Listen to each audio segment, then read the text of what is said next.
We have multiple aircraft here that are part of the continuous bomber presence. So we have the KC-135, our air refuelers, and then we also have the B-1 bomber back there.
That provides our strategic deterrence out here in Guam, which is PACAF's #1 priority there is to be able to fight tonight. And that's why we have these aircraft here. We also are always working with our allies and partners, and that's why you'll see other aircraft on this ramp that are not assigned to Anderson right now. I'm sorry, can you also introduce your name and rank? Sure. My name is Lieutenant Colonel Acuzio. I'm the Deputy Operations Group Commander here at Anderson Air Force Base. All right. Can you tell us about the base operations right now? That's what you're here to talk about, right? Is it business as usual? So the continuous bomber presence, we've been here since 2004. We operate on a daily basis. This airfield is open 24 hours a day, 7 days a week. So for continuous bomber presence, is that mainly the B-1 or also other bombers? Right, it's a constant rotation between the B-1, B-52s, B-2s come out here as well. And really what that does is provides the ability for all the units in the United States to train the bombers in North Dakota and South Dakota and Whiteman Air Force Base, Missouri and Louisiana and in Texas. So it gives everyone the opportunity because Anderson Air Force Base, Guam, is such an ideal place to train. So what, can you tell us what bombers are here right now as far as the continuous bomber presence? Is it just the B-1s? It's just the B-1s right now that are here. About how many? I can't disclose that information. Can you say what, like units? What units? So right now we did have a swap out. Dyess Air Force Base just left after being here since February, and Ellsworth from South Dakota just arrived here about 7 days ago. Can you say how many B-1s are deployed here? No, I can't tell that how many either. Can you say why this continuous bomber presence is important for the U.S. Air Force? Well, again, it's important because they enable us to provide our #1 mission, which is prepared to fight tonight, prepared to prevail. Again, we've been doing this for 13 years, and again, it sends a message, deters our adversary, and reassures our allies and partners in the Pacific here. And it's such an ideal staging base because we are obviously closer to mainland Asia than we are to the continental United States. And that really helps us as a staging ground to joint service interoperability, other ally interoperability. As you saw the other day, we had we did an exercise with Japan. We did an exercise with South Korea. Right now, there's a Guam exercise going on right now. It's within the United States Navy, New Zealand, Australia, and Japan. Okay, so this is a routine exercise training ongoing. Is there routine exercise or routine training going on right now? There is, and we train every day. We are always our readiness, and that's what makes us ready to fight tonight because we have this power projection here right behind us. We couldn't do that power projection without having those bombers and those tankers here. We are resilient, and again, we have this high readiness that we are constantly training, prepared for anything. We don't train for a specific threat, we don't train for a specific scenario, but we are training always with our allies, with our partners. Can you tell us about some of the capabilities of the B-1? The B-1 has multiple capabilities. Obviously it's a bomber, so it carries bombs. It has gravity bombs, it has GPS guided bombs, it also has standoff bombs. So we don't necessarily have to get directly over the target to drop. What's a standoff bomb? A standoff weapon is a weapon that they can launch and pretty much leave from X amount of distance. So a gravity bomb, you'd have to be pretty much right over the target, right?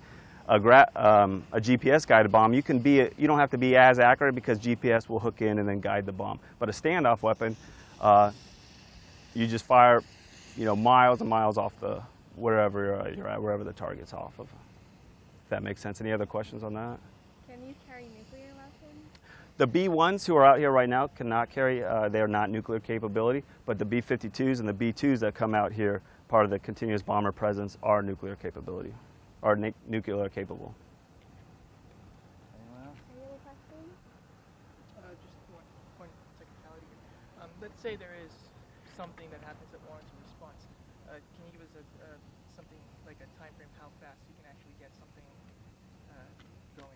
So again, we are always at a constant state of readiness, and the majority of the people here, we live here. So I live here, my wife lives here, my 2 daughters live here, my son lives here.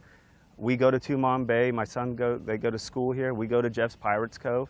So we obviously have a vested interest in here, and we feel safe here right now. And that's what this continuous bomber presence does. It assures our allies and deters our adversaries there. Secretary of State, Honorable Tillerson, just came the other day, right? And he said, right now there is no imminent threat from North Korea here. But you're saying a response would be immediate, or? Can you provide any details on the nature of the training happening right now? Of nature of training? Well, momentarily you're going to see 2 B-1s take off on a mission. Obviously I can't tell you what they're doing or where they're going, but we are training every day, all the time, just so we're ready. We're always prepared to prevail and to fight tonight. Okay. Test, good? Right, we're good.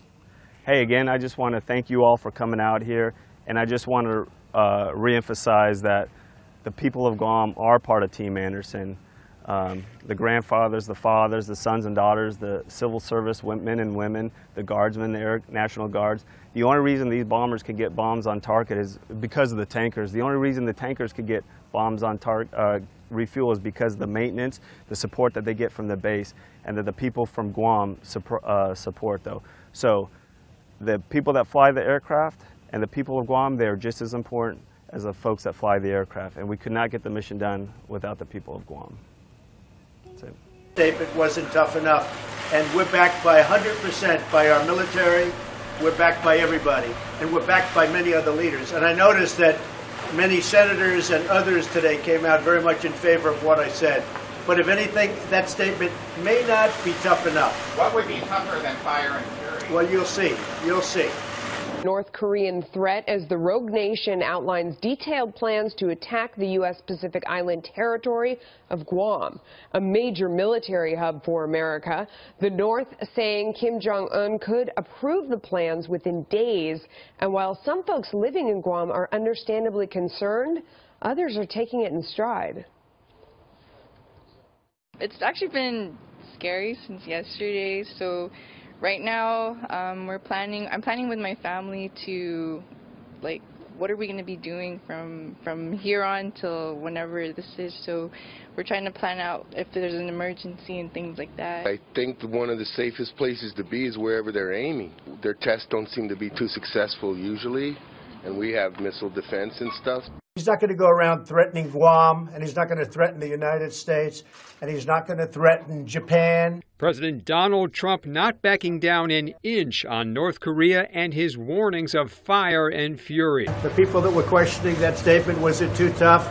Maybe it wasn't tough enough. Trump ratcheting up the rhetoric after North Korea shrugged off Wednesday's unprecedented blunt language from an American president, calling the fire and fury taunt, quote, a load of nonsense. Well, I don't think they mean that, and I think it's the first time they've heard it like they heard it. White House reporter Jim Oliphant is following the story in New Jersey. Well, what's interesting about the president's rhetoric this week is he's really sort of setting this up as almost like a high noon confrontation between Kim Jong-un and himself. But basically, Trump is the sheriff, and he's talking about, North Korea as the world's bully. And so he's turning this into a mano-a-mano confrontation. Trump clearly believes that his best strategy. I said it yesterday. I don't have to say it again. And I'll tell you this. It may be tougher than I said it, not less. It may very well be tougher than I said. And I think President Trump's rhetoric is spot on in the sense that the calculus in North Korea heretofore has been we have to get an arsenal in order to ensure regime survival. They need to understand that if they get that arsenal, they will fail. And the Chinese need to understand that as well. Their calculus is a unified peninsula friendly to the West is not in their interest, and a failed North Korean state will cause a refugee crisis.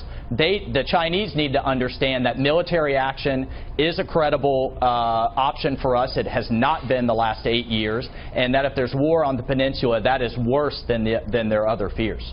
Michael, again, assess this threat. I mean, the North Korean commander in charge of that country's missile system says he's going to aim 4 missiles at Guam and have them ready to go within a week and then just wait for the command. How seriously do we have to take that? Well, it's clearly part of the tit-for-tat that's going on, John, between the president and Kim Jong-un. I think there's a couple things that are interesting about it. First, what you see is that North Korea, now that the word is out that they have miniaturized weapons that can be on the missiles, and they are really thinking about the strategic ways of using these missiles. They're telling us what they're going to do to raise the cost for us and try to deter us from getting involved or even get us to back down from the commitments we've made to our allies. Second, they're also talking just about attacking the United States. They're not talking about attacking the United States troops in South Korea or Japan, interestingly. I think this is part of a strategy to really make this a North Korean-U.S. battle, so to speak, and try to sideline both South Korea and Japan, get them to think that what they need to do is come back to the table to talk with North Korea, and it's really the United States is the one that's pushing war. So there's a diplomatic element, and along with that, a strategic element that's showing us how the North Koreans are starting to think about using and employing these new weapons in a way to get us to blink and think twice. Well, but Michael, the North Korean leader, I don't know, is he believing his own PR? Does he really think that he could launch an attack on, the island territory of Guam, a U.S. possession, and not be essentially eradicated by the U.S.? No, I don't think so at all. I mean, he knows very well that an attack like that would more than not likely spell the end of his regime. What he's really trying to do is get Donald Trump to back down. He's trying to take the measure of the man and assume that the U.S. president, the current U.S. president, will act like all other U.S. presidents, that we're not willing fully to go to war, except in the case of an unprovoked North Korean attack on us or our allies, and instead probably maneuver him back to the negotiating table. Look, if I'm North Korea, that's what I want. I want to run out the clock on the Trump administration the way I ran out the clock on previous presidents. That's right. Let's talk about... John, let's keep in mind, too, that Kim Jong-un has his own domestic audience. Obviously not in the way of the United States, but he has he has his military senior leaders and others that are watching him and watching how he behaves in this tit-for-tat, which frankly, I think the North Koreans haven't seen before. They haven't seen an American president really make this strong of a statement. And yes, they all put the military option on the table, but there has to be a belief both in China and North Korea that it is very real.